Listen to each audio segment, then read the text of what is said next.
சென்னையிலிருந்து காசிக்கு வந்திருக்கிறோம்.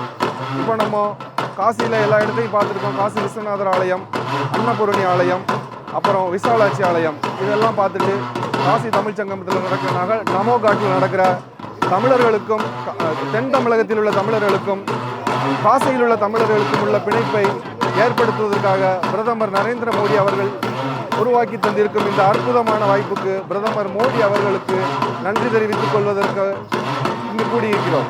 ஒரே பாரதம் உன்னத பாரதம் அப்படிங்கிற ஒரு விஷயத்துக்காக நமது பாரத பிரதமர் மோடிஜி அவர்களுடைய முழு ஒத்துழைப்போடு நமது ஆதித்யநாத்ஜியினுடைய ஒரு அற்புதமான இந்த பயணமானது ஒரு சிறப்பாகவும் எங்களுக்கெல்லாம் ஒரு மகிழ்ச்சியாகவும் இருக்குது.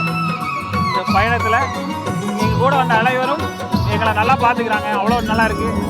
2 மாநிலங்களுக்கு இடையான நட்பை மீண்டும் புதுப்பித்ததாக இருக்குது. நன்றி.